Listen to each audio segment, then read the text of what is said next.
दो जो पत्तियां हैं, इन पत्तियों के ऊपर एक एक शमी पत्र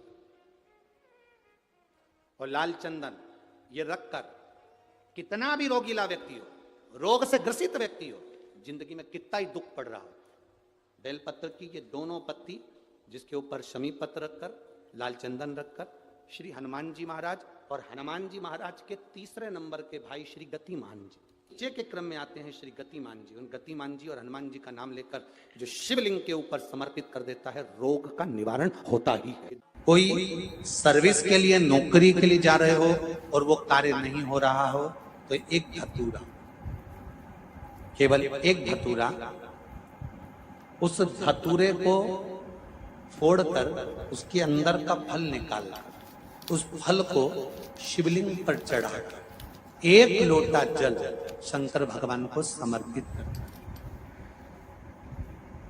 दिन होना चाहिए मंगलवार। कौन सा? ध्यान दीजिएगा, पंचमुखी हनुमान का एक स्मरण, पंचमुखी हनुमान का एक भाव। महाराज जैसे बहुत ज्यादा तकलीफ अगर व्यक्ति को हो गई है, बहुत कष्टमय जीवन चल रहा है, हार गए हर जगह से और तकलीफमय जीवन चल रहा है, तो पंचमुखी हनुमान का एक शिव महापुराण का और स्कंद पुराण का एक बड़ा सुंदर मंत्र है। उस मंत्र को आप सब एक बार हमारे साथ में बोलें। ओम नमो हनुमते रुद्र अवताराय सर्व शत्रु संहारणाय सर्व रोग हराय सर्व वशीकरणाय रामदूताय स्वाहा। बस इस मंत्र को हाथ में काली तिल लेकर, एक जौ लेकर और गूगल लेकर, थोड़ा सा उसमें गाय का घी डालकर, कंडे को या अग्नि को जलाकर इस मंत्र का 11 बार 21 बार जाप कर कर अपनी कामना कर कर छोड़ दीजिए। कैसा भी रोग हो, बीमारी हो, कष्ट हो, दुख हो, तकलीफ हो, 21 दिन के अंदर वो आनंद आना प्रारंभ कर देता है। महाराज इस मंत्र, स्कंद पुराण का, शिव महापुराण का ये मंत्र मूल पंचमुखी हनुमान सुख देंगे। और एक और चीज याद रखिए महाराज,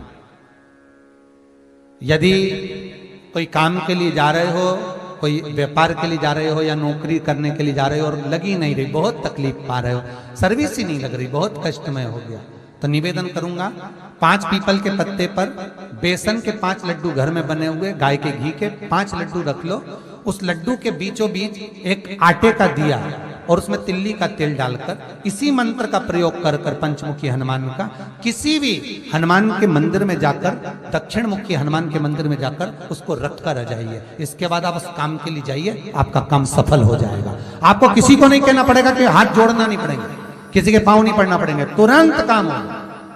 बस इस मंत्र का स्मरण कर कर पंचमुखी हनुमान का भूतेश्वर जो मंत्र है वो सुख देने वाला। जिस व्यक्ति की नौकरी नहीं लगती, सर्विस नहीं लगती, हर जगह पर अप्लाई कर रहा है, बार बार इंटरव्यू देने जा रहा है, लगातार उसको अगर सफलता प्राप्ति नहीं हो रही है, तो धतूरा ढूंढो। धतूरा कहीं बाजार में नहीं मिलेगा, किसी वृक्ष से धतूरा तोड़ लिया, कुछ मत चढ़ा, तू शंकर जी के मंदिर में जाकर तेरा नाम और गोत्र बोल और शिव जी को धतूरा चढ़ाना चालू कर दे और बाबा से विनती कर, धतूरा चढ़ाना चालू कर। अब धतूरा कोई बहुत कीमती होता है क्या? बहुत पैसे का मिलेगा क्या? कहीं पे भी मिल जाएगा। धतूरा तोड़ और चढ़ा शंकर जी को। रोज नियम बना ले कि एक धतूरा मैं शंकर जी को चढ़ाऊंगा, प्रतिदिन चढ़ाऊंगा, शिव जी से जाकर निवेदन करूंगा प्रतिदिन। शंकर जी की प्रिय वस्तु में धतूरा, बेलपत्र आदि कादि की तो है, क्या है? चढ़ा रोज एक धतूरा, फिर वही धतूरा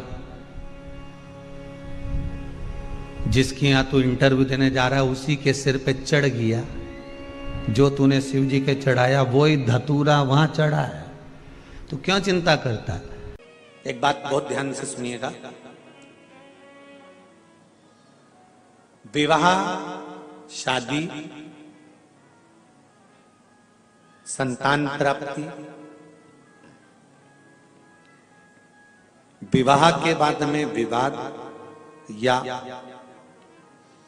किसी नए कार्य के लिए आगे बढ़ रहे हैं और उसमें अड़चन आ रही है, तो एक बार किसी ज्योतिष आचार्य के पास जाकर पूछना, वो बता देगा या तो मंगल या शनि कुछ ना कुछ कोई ना कोई क्रूर ग्रह तकलीफ दे रहा होगा।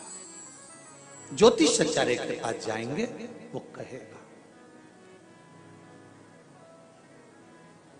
जितने भी ग्रह हैं, चाहे राहु हो, केतु हो, मंगल हो, शनि हो, बुध हो, भौम हो, सूर्य हो, ये सारे जो ग्रह हैं ये शंकर भगवान के शिवलिंग के पास में विराजमान है। शिवलिंग के पास में विराजमान। कभी मौका मिल जाए, विवाह शादी में देरी हो रही हो, या कोई नया कार्य चालू कर रहे हो उसमें देरी हो रही हो, या कोई सर्विस के लिए नौकरी के लिए जा रहे हो और वो कार्य नहीं हो रहा हो, तो एक धतूरा, केवल एक धतूरा, उस धतूरे को फोड़कर उसके अंदर का फल निकालकर उस फल को शिवलिंग पर चढ़ाकर एक लोटा जल शंकर भगवान को समर्पित कर आइए। दिन होना चाहिए मंगलवार। कौन सा दिन होना चाहिए? जम के बोलो जरा, मंगलवार का समर्पित करो। उसके बाद में आप विवाह के लिए अगर समर्पित करे हैं तो विवाह में देरी नहीं होगी। व्यवसाय और व्यापार के लिए या नौकरी के लिए समर्पित करे हैं तो उसमें देरी नहीं होगी।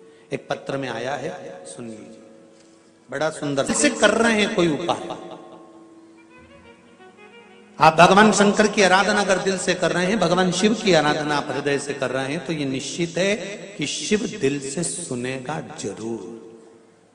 तेरा ही। जब व्यक्ति के जीवन में कोई राह नहीं सूझ रही है, कोई मार्ग नहीं मिल रहा हो, तब ये शिवलिंग है, जरा समझिएगा।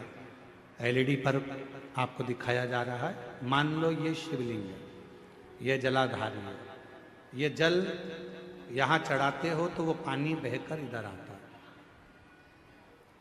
जल बहकर इधर आता है। मान लो कोई राह नहीं दिख रही हो, आपको लग रहा है कि मैं बहुत फंस चुके हूं और निकल नहीं पा रहा हूं, मार्ग नहीं मिल रहा। थोड़ा सा लाल चंदन जहां ये जल बहता है, इसके दोनों ओर, इधर गणपति इधर कार्तिकेय, थोड़ा थोड़ा